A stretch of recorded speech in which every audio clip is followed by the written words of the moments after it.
Creator's bouncing in the booth there a little bit. And he's 7-5, the most successful Prime player we've had so far this season. He's also a gold Protoss for that reason. Yep. His Protoss versus Terran record is 1-1. He actually has the most wins out of any Protoss in all of Pro League. That's true. His hair is very shiny these days. And very straight. Very straight, very long. And up against FanTaSy here. FanTaSy is 166-110. The Terrorist Terran, 2-1 this season. Has not played a single set against Protoss in this league either. This will be his very first time. Yeah, this is what I'm very curious about. How is he going to do against one of the best Protosses we have here in Pro League? He's looking pretty good these days, but how is he going to do in this matchup? I'm very curious to see. Yep. As mentioned before, the map is Frost. 4 players. Spawning positions can change the game. See how aggressive he wants to be against the very defensive Creator. If FanTaSy's able to take the win, SKT will take that 2-0 lead. Otherwise, we're going to tie things up going into Game 3 here at the SPL.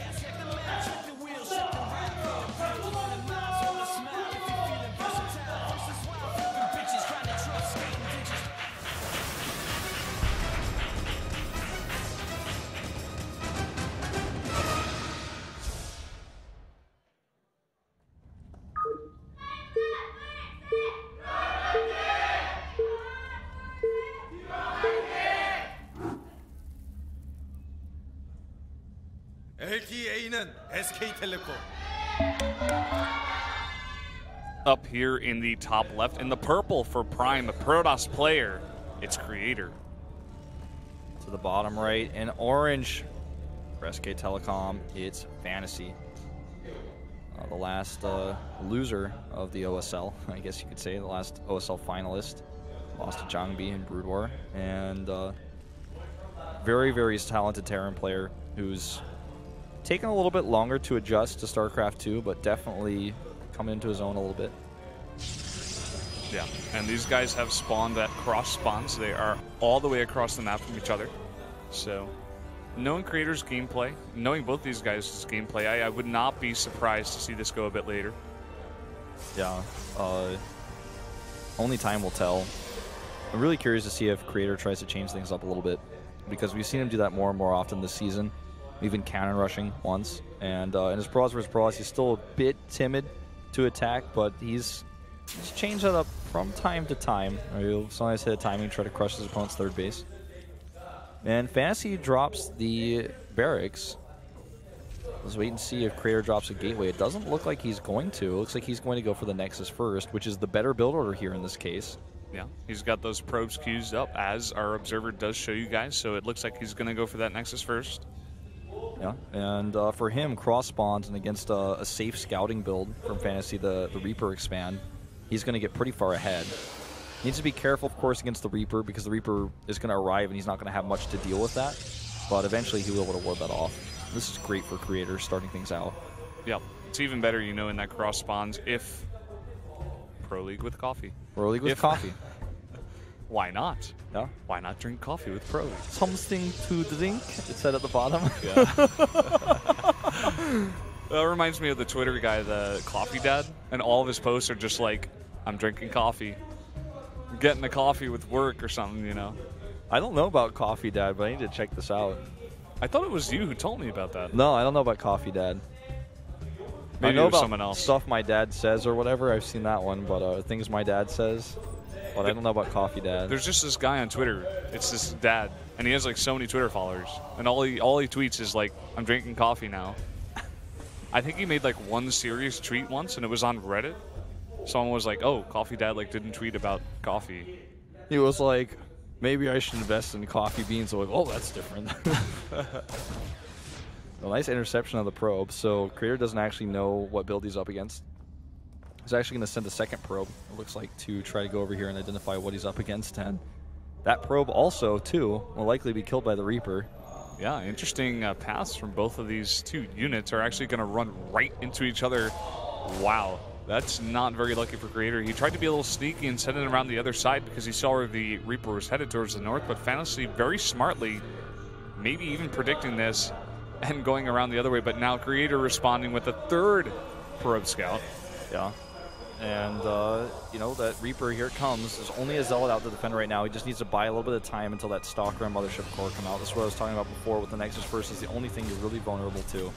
And Probe actually like, hide in that gas geyser. Gonna pop out in just a second, but the Reaper has to get away. And that Probe Scout will finally come over and see that it, of course, well, I mean, he's seen the Reaper, which is telling enough that it's okay, it's not a CC first, it's a Reaper expand probably, but how many Reapers are you making? Where is your command center? And, oh, what? This is interesting. I thought he was actually going to, I thought he was just going to go scout over there, but not so. So he knows what build he's up against because he's seen the Reaper timing. What is he going to hide? It could be DTs. It could just be an all-in. This is what we were talking about before. If he changes things up, this could catch players off guard. And how many gates is he going to add?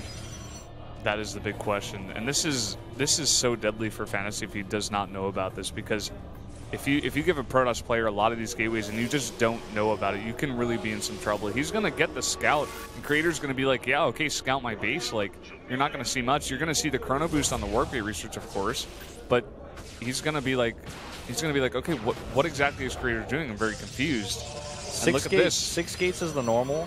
5 is okay. He's going to go 6, I think. 6 gateways after Nexus First, the build that has survived the test of time. If he goes even 7, he's going even 7, man. He's going 7 gates here. Oh, cancels 1, actually. Or no, 1 just finished. Never mind. So he is going 7. Yeah, he is not playing around with this build.